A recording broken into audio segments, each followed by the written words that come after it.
Man of Steel was a movie that I had heard a lot about, but had never seen. Most YouTubers hate it, but people ask about it say it was pretty good.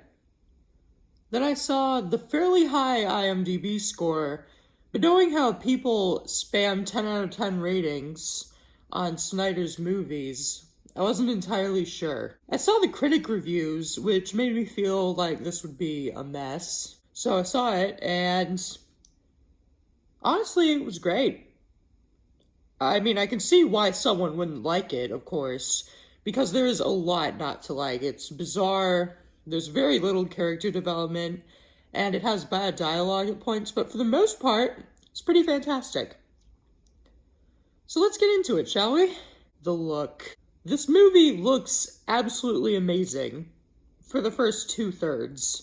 The last third looks stupid and ridiculous. The fighting is mostly good before the ending. The scene when Zod kills Superman's father is great. The best fight scene in the movie, weirdly enough, is with Lois Lane when she just shoots a bunch of Zod's soldiers. Right. And Superman's father is telling her where they are so that she can shoot them. When Superman is trying to fly for the first time, that's amazing. I really like that scene. The Superman suit looks perfect for the movie. Like, the suit is darker and it's less silly looking. Like, instead of yellow, it has gold. And so it's less colorful than, like, the Christopher Reeves or Brandon Routh Superman. But when the big fight starts, oh no. It instantly looks cheap and bad the second the third act starts. I will say that I can compliment this movie for showing that Superman can be hurt, and he's not just boring and stupid. Well, I mean, he is boring, but less boring.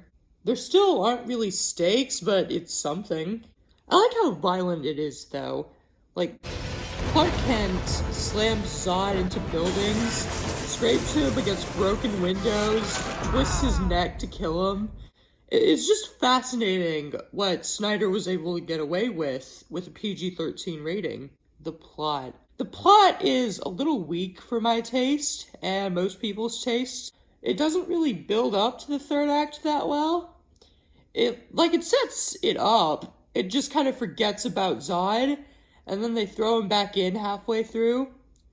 That being said, I like Zod as a character, even though some scenes with him are laughably stupid. I will find him! The best scenes in the entire movie, though, are with Clark Kent as a kid. I like the scene where he's at school and he starts seeing through everyone and he gets X-ray vision. And I also like the scene where his father, tells him where he came from.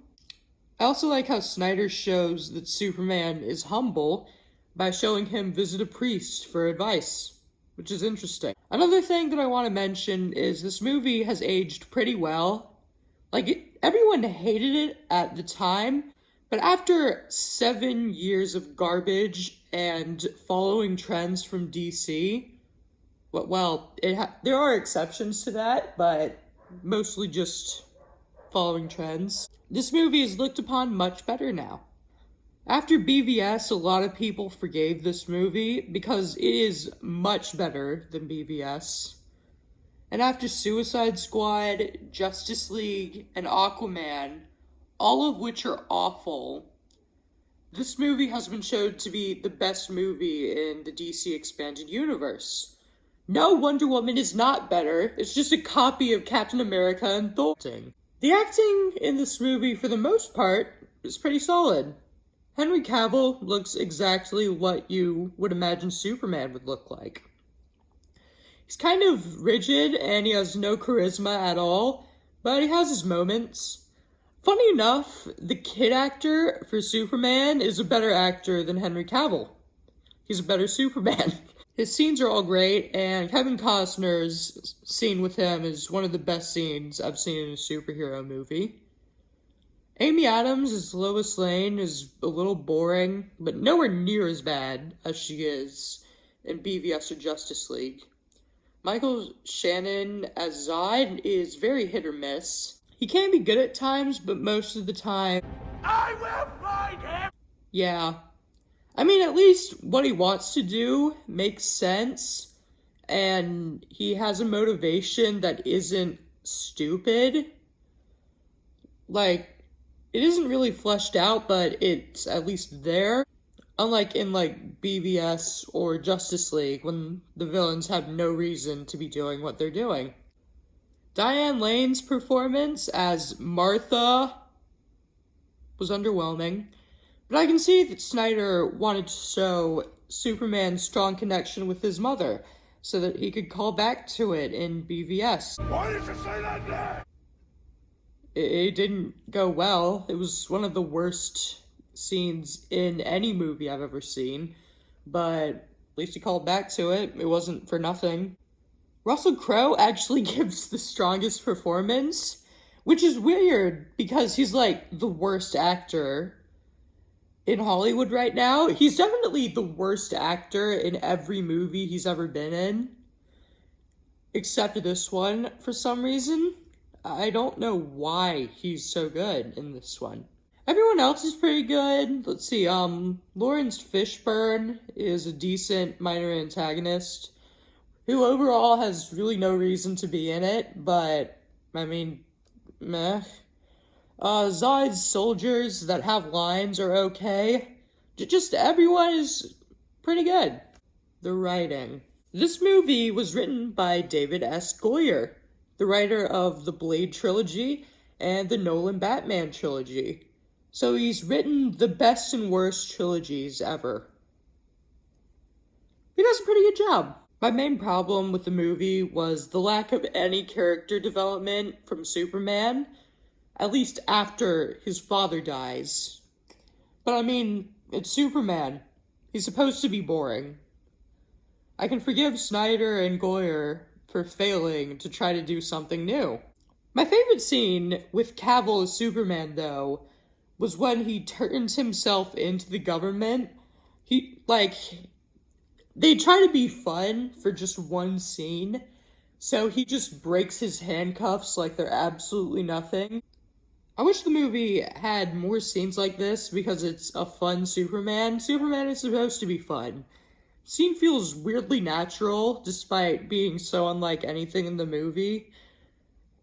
I don't know why they didn't make more scenes like this. So yeah, it's written pretty well. The music. The absolute best thing about this movie is its music, which Hans Zimmer did a perfect job with. It's still only the second best score in a Superman movie, but it's still great. I mean, it's John Williams. How are you going to beat John Williams? My favorite use of the score is the scene where Superman is flying for the first time. It makes you really excited and exhilarated, and you wonder if he'll be able to fly by the end of the scene, which he does. The score is the only good part of the third act, which, if you only listen to the third act, it's great. Conclusion.